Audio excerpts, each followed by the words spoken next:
l'État prétend valoriser l'état de droit et à quoi assistons-nous? Tidjane Thiam qui est radié de la liste électorale pour des raisons non seulement juridiques évoquées, on parle des questions juridiques, mais ça pose un problème même de la prise de cette décision-là, pose un problème juridique bien entendu, et aussi ça pose un problème politique pour ne pas se le leurrer, et puis un problème de démocratie. En ce sens que quand on observe Tidjane Thiam, ce n'est pas un militant de base, c'est le président du PDCI, choisi après de 99% des militants qui veulent le voir compétir pour ramener le PDCI au pouvoir. Mais à quoi avons-nous assisté?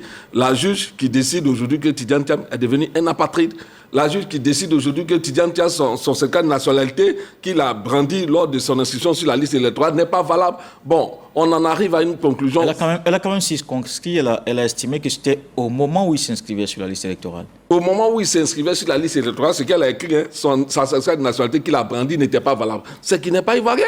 Parce que pour s'inscrire sur la liste électorale, il faut brandir un certificat de nationalité qui, pour Tidjane Thiam, n'est pas celui d'un ivoirien. Parce qu'il n'était pas ivoirien. Elle a dit dans son exploit. Elle a dit qu'il n'était pas ivoirien au moment où il venait s'inscrire sur la liste électorale. Bon, on considère qu'aujourd'hui, Tidjane Thiam, qui s'est débarrassé de la nationalité française, est un apatride. Moi, je pense qu'il faut quand même être assez lucide dans cette question-là. Parce que ça pose plusieurs problèmes. Soit son certificat de nationalité, on lui arrache son certificat de nationalité, on lui arrache non seulement sa carte d'identité ivoirienne, et on lui arrache son passeport. Parce que de deux choses l'une, il faut prendre une décision qui va avec. Mais pour tous ceux qui voient cette décision-là, on comprend que ce même problème-là se pose même à Tia Saleh avec le député maire à Saleh Temoko, qui a posé ce même problème pour les radiations sur la liste électorale de certaines personnes qui ne sont pas habilitées sur la liste électorale. Mais on lui a dit clairement, le juge lui a dit non, je ne suis pas habilité à débattre de leur nationalité, mais plutôt sur le contentieux. Si c'est sur le contentieux, je ne vois pas d'objection parce qu'ils ont présenté un certain nationalité pour être sur la liste électorale. Pour vous dire quoi? Pour vous dire que simplement de cette affaire-là, on en tire une conclusion simple. C'est du politique qui se mêle dans le juridisme. Et je vais plus loin. Même là, au niveau du ministère de la Justice, on prétend vouloir expliquer la décision le mardi. Bon, on va comprendre nous tous quelle décision de justice qu'on veut encore expliquer pour qu'on comprenne. Mais moi, je dis, au plan politique, ça pose un problème. Parce que Tidjane Thiam, depuis qu'il a déclaré sa candidature, se voit aujourd'hui rayé de la liste électorale, sous prétexte que sa nationalité ivoirienne est contestée. Et Tidjane Thiam, comme tous les autres candidats, au plan démocratique, Laurent Gbagbo, Charles Blé Goudé, Soro Guillaume, tous sont radiés, sont pas capables de compétir à l'élection présidentielle de 2025. Mais c'est-à-dire que le pouvoir choisit ceux qui vont compétir et il en a rayé ceux qui sont susceptibles d'être des compétiteurs de carrure dans cette élection présidentielle. Vous comprenez que c'est avec une émotion assez vive et je ne vais pas dire une colère puisque je suis journaliste, il faut que j'analyse les faits avec détachement, mais je veux dire ce que nous avons constaté dans l'opinion, vraiment, ça a été vraiment mal vécu cette radiation de Tidjane Thiam. Et je vais finir par là parce que rapidement, vous savez, on a vécu ces grandes radiations avec l'arrêt de Tia Koné en 2000. L'arrêt de Tia Koné qui interdisait au président Ouattara d'être candidat sur la liste, candidat à la présidentielle. Mais il dit que Tia Koné a été un peu tendre par rapport à la juge actuelle. Parce que la juge actuelle a contesté la nationalité de Tidjane Thiam. Alors que Tia Koné, lui, il n'a que mis des doutes. Il a mis des doutes sur la nationalité. C'est pour dire que on ne va pas forcer pour revivre les mêmes situations parce qu'on a vu tout ce que ça crée. Il faut éviter l'exclusion. L'enseignant Bakayoko.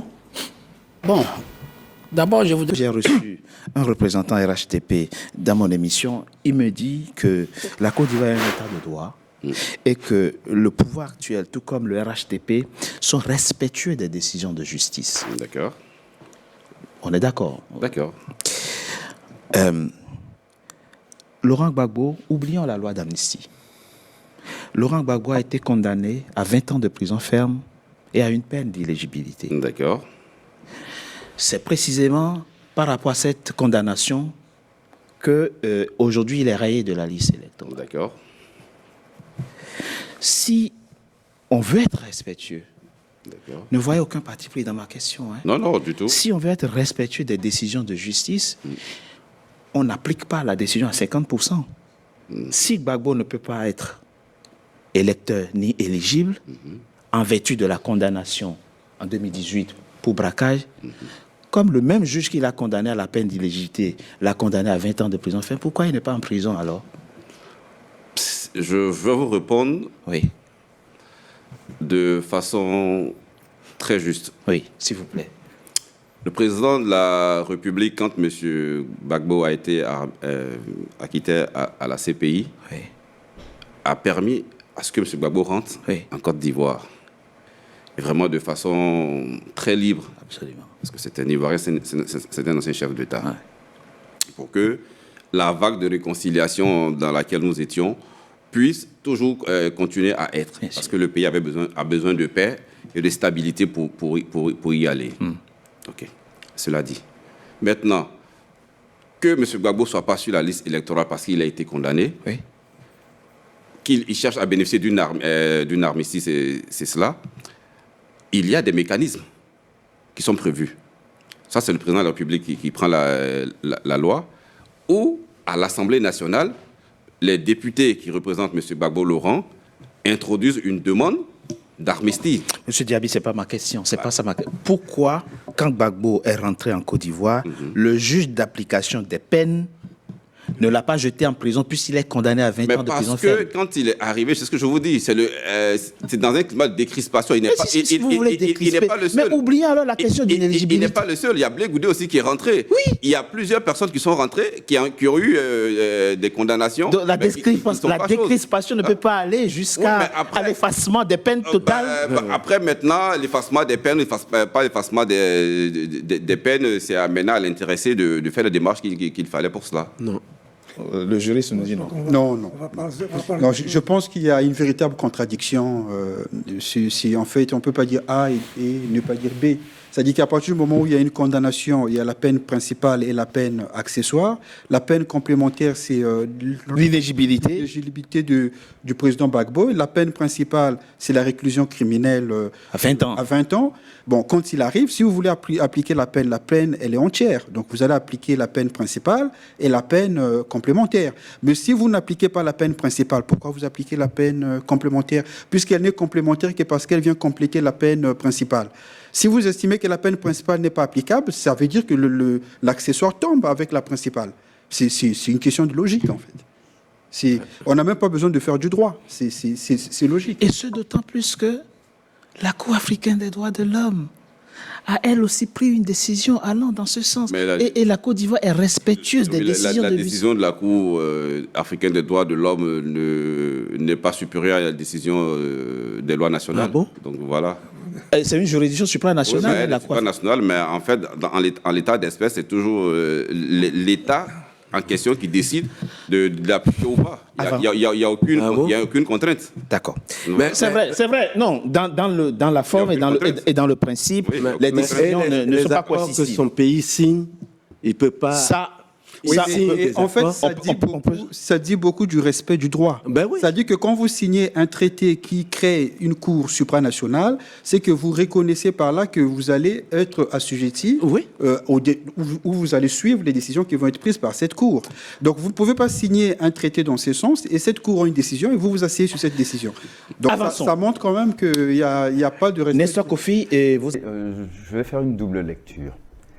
La première, elle est purement légaliste, à savoir qu'il y a un code de la nationalité ivoirienne selon lequel le droit à la nationalité ivoirienne est reconnu à tout Ivoirien qui acquiert la nationalité par la naissance, que ce soit de son père ou de sa mère. Maintenant, dans le cas de M. Thiam, il semblerait que la lecture combinée de l'article 48 du Code de la nationalité et l'article 55 du Code électoral le rendent inéligible, ou en tout cas ne lui permettent pas de revendiquer la nationalité ivoirienne le jour où il s'était inscrit sur la liste électorale en 2022. Bon, maintenant, et quand on considère la chose dans le contexte ivoirien, il s'agit d'une bouffonnerie. Parce que qui, sérieusement, en Côte d'Ivoire, va penser à remettre en cause la nationalité ivoirienne de M. Thiam, dont le père a été ministre de Houphouët-Boigny, et quel ministre, dont la naissance en terre ivoirienne n'est discutée par personne, dont les états de service, aussi bien en tant que membre du gouvernement lui-même en Côte d'Ivoire, parce qu'il a été ministre sous Henri Konan Bédié, puis ensuite il est allé servir à l'étranger en tant que financier international connu, souvent parce qu'il était ivoirien, pas parce qu'il était français. On saluait son parcours parce qu'il était ivoirien, parce qu'un Ivoirien s'est hissé à la tête d'une institution financière en Angleterre et en Suisse, et c'était ça qui faisait la fierté de toute l'Afrique. Et aujourd'hui, revenu en Côte d'Ivoire, on vient vous dire non, pour des raisons purement légalistes, il ne serait pas assez ivoirien pour briguer la magistrature suprême. Voilà. La nationalité ne relève pas des citoyens. C'est seul le procureur de la République, en tout cas dans le droit positif ivoirien, seul le procureur de la République a le pouvoir de contester la nationalité d'un citoyen. J'ai écouté Beta, j'ai écouté mon confrère Bakayoko, et je voudrais revenir à l'exploit de Madame la juge. Parce qu'elle s'est basée sur l'article 48. Et se basant sur l'article 48, moi j'ai pris le temps de lire cet exploit pendant au moins 2 à 3 jours pour essayer de voir ce qui concordait avec l'article 48 tel qu'écrit dans notre Constitution. Voilà ce que Madame la juge dit. Elle dit concernant l'alinéa 1 de l'article 48, elle dit ceci. Elle dit, il ressort de l'article 48 précité que l'Ivoirien majeur qui opte volontairement pour une nationalité étrangère ou qui déclare expressément connaître une telle nationalité perd automatiquement, c'est elle qui dit ça, elle dit perd automatiquement le bénéfice de la nationalité ivoirienne. Et voilà ce que l'article 48 dit. Perd la nationalité ivoirienne, l'Ivoirien majeur qui acquiert volontairement une nationalité étrangère ou qui déclare reconnaître une telle nationalité. Où c'est écrit que l'Ivoirien majeur perd automatiquement. Parce que Madame la juge dit, elle ajoute, c'est-à-dire c'est elle qui ajoute dans l'article 48, elle dit perd automatiquement. Or, nulle part dans l'alinéa 1 de l'article 48, c'est écrit perd automatiquement. Il n'y a pas de délai de perte de la nationalité. Ce n'est écrit nulle part. C'est elle qui fait son interprétation. Je continue. L'alinéa 2 de notre article 48. Voici la décision du juge sur l'alinéa 2. Relativement à l'alinéa 2, vous avez le document avec vous. Allez-y. Relativement à l'alinéa 2 de l'article 48, précité, il est unanimement admis que les tableaux de recensement auxquels il est fait référence sont ceux au titre du recensement militaire. Unanimement. Qui? Quel unanimement? C'est qui? Nous, on veut savoir. Parce qu'elle dit qu'il est admis unanimement. L'alinéa de l'article 48 dit, toutefois, pendant un délai de 15 ans à compter de l'inscription sur les tableaux de recensement, la perte est subordonnée à l'autorisation du gouvernement par décret pris sur rapport du garde des Sceaux, ministre de la Justice, et après avis du ministre de la Santé publique et du ministre de la Défense. Où elle enlève ça?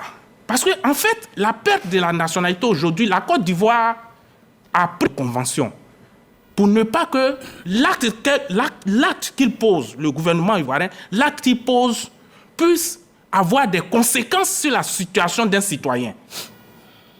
Je veux entendre par là des faits d'un citoyen un apatride.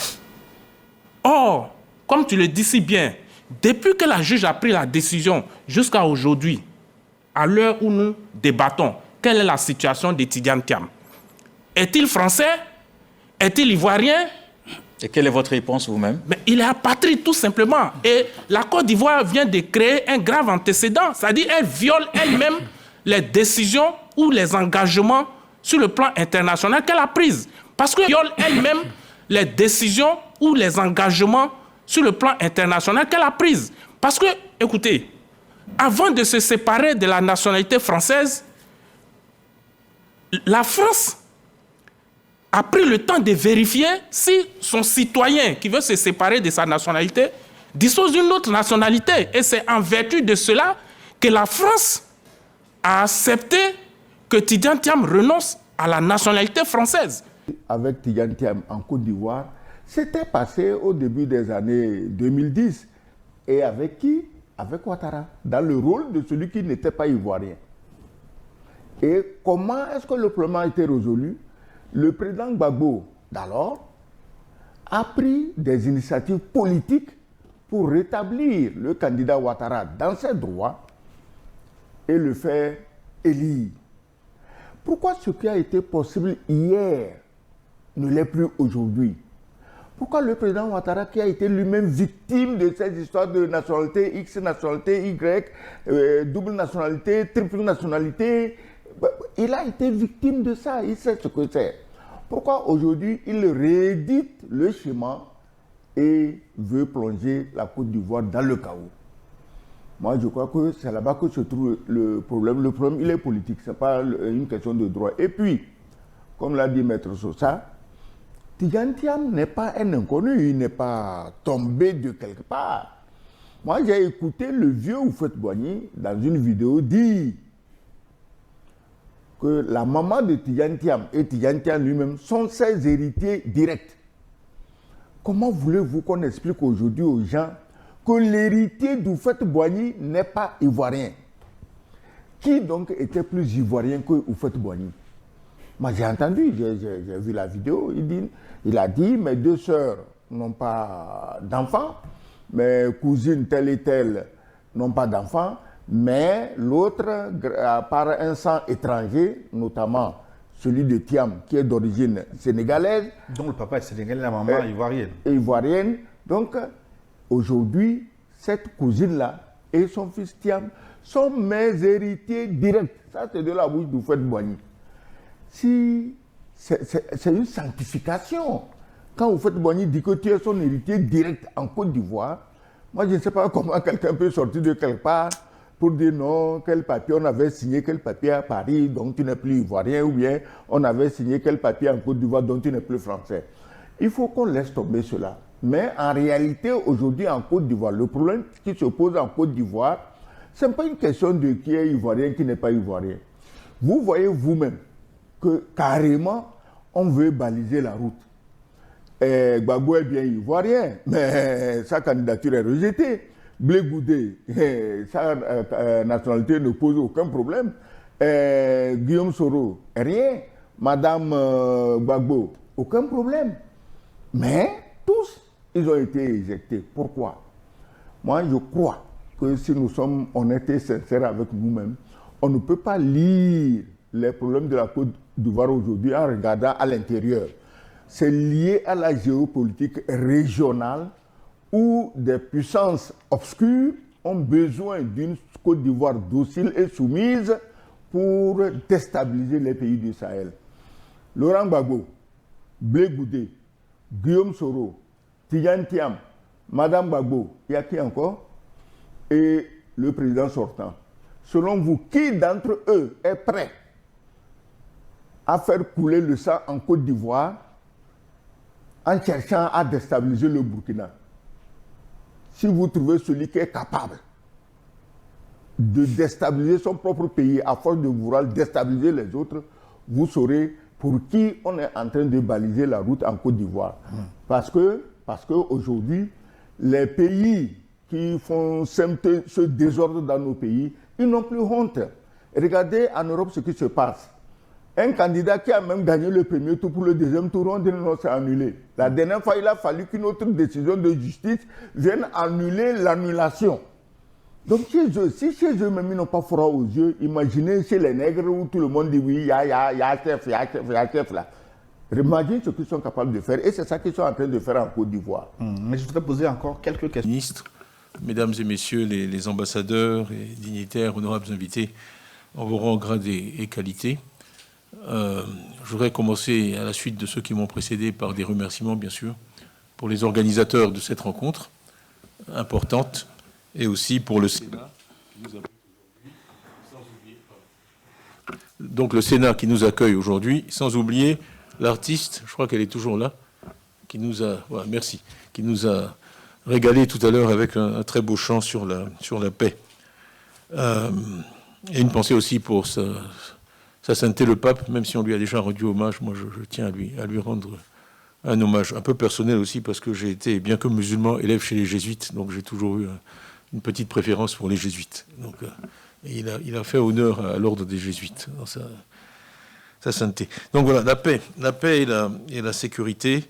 Bon, beaucoup a déjà été dit, et justement par le Premier ministre. Moi, ça me ramène à mes jeunes années, parce qu'en 2004, il y a presque juste 20 ans, j'étais membre de la commission Blair sur l'Afrique. Et donc, le Premier ministre Blair avait constitué cette commission. Il y avait, bien sûr, l'infrastructure, eau, agriculture, etc. Moi, je sortais quand même tout frais d'un coup d'État en Côte d'Ivoire en 99. Et donc, j'avais trouvé que c'était dommage qu'il n'y ait pas comme thème la paix et la sécurité.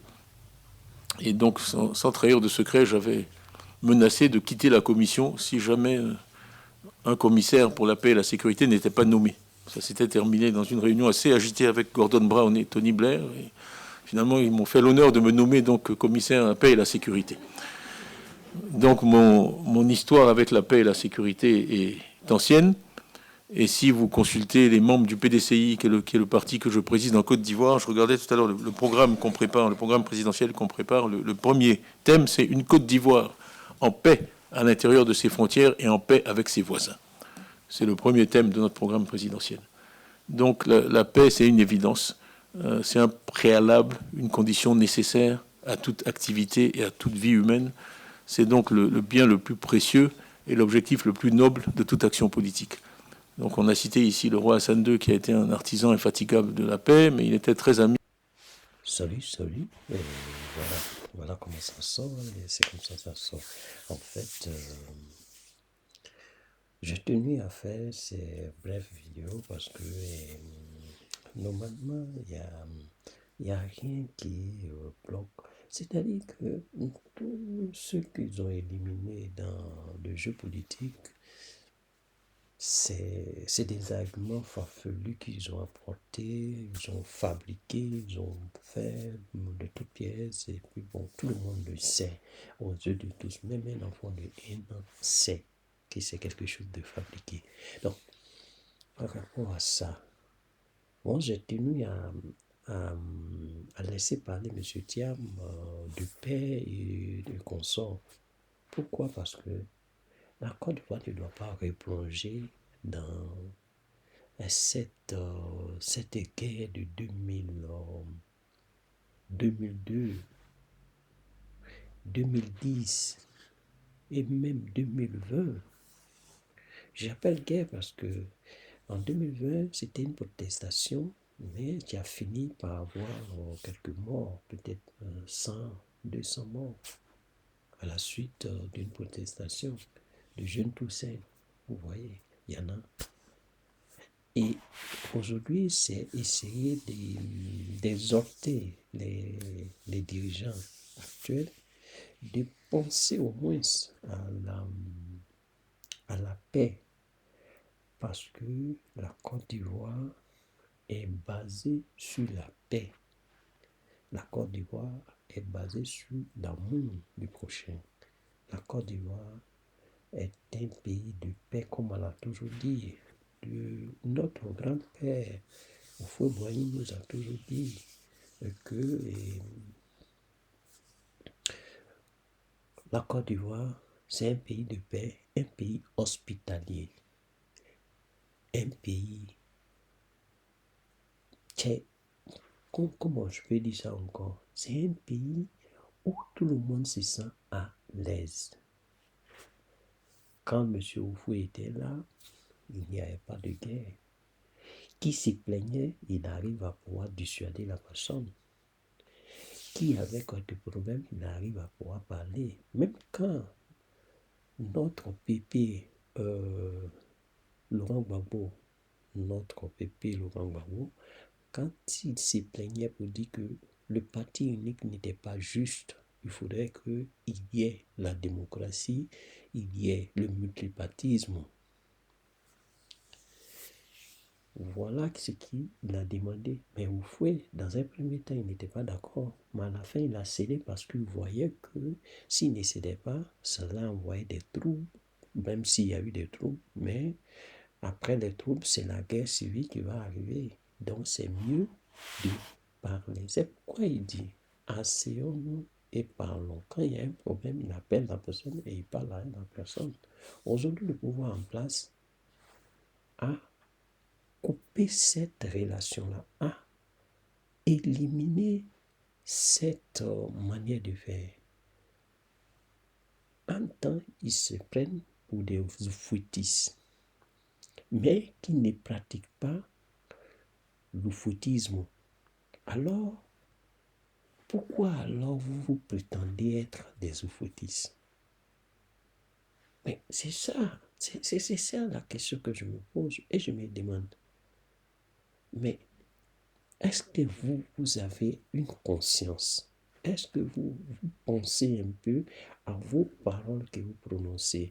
Vous pensez un peu, quand vous avez des prises de parole, est-ce que vous pensez à la personne qui vous écoute? Est-ce que vous avez un minimum de respect pour ceux qui vous écoutent, ceux qui vont vous écouter et ceux qui vous ont écouté? Parce que c'est ça.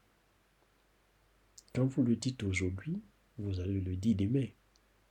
Donc ceux qui vous ont écouté aujourd'hui, maintenant ceux qui vont vous écouter demain, et ceux même qui sont en train de vous écouter actuellement. Donc c'est le respect de soi et le respect pour les autres. Ça là, ça fait que on évite de commettre des erreurs, on évite de dire des banalités, on évite de dire des sottises, on évite de se tromper. L'erreur humaine, mais quand on dit on évite, c'est quand bien même tu vois que c'est une erreur, tu cherches à éviter. Tu ne vas pas te mettre dedans. C'est de ça on parle. Parce que ici, c'est fait fi des vérités. C'est ça. Et ça, c'est pas bon. Et ça, c'est pas bon. Moi, je dis, du moment où nous, Ivoiriens, on a ce slogan, on dit bien slogan. Excusez-moi si j'ai écorché un peu la parole, mais c'est le slogan. Le slogan vous dit, la paix n'est pas un mot, mais c'est un comportement. Donc, dans nos faits et gestes, nous devons poser des actes qui nous aident à apporter la paix, pas à s'aimer la zizanie, ni à s'aimer des troubles dans ce pays. Donc, moi, c'est ma contribution pour que les autorités puissent se pencher sur cette parole-là, cette phrase surtout, cette phrase-là, que la paix n'est pas un mot, mais c'est un comportement. Parce que vos actes que vous avez posés jusqu'à aujourd'hui, ça ne va pas dans ce sens. Ça n'aide pas l'Ivoirien à vivre tranquille dans son propre pays. Aujourd'hui où on parle là, personne n'est tranquille. Personne n'a, comment on appelle ça, la quiétude. Parce que d'un moment à l'autre, ça peut basculer. D'un moment à l'autre, la guerre peut arriver ou bien même les troupes peuvent prendre le pays. Et c'est ça qu'il faut éviter. Donc, à bon entendeur, au revoir.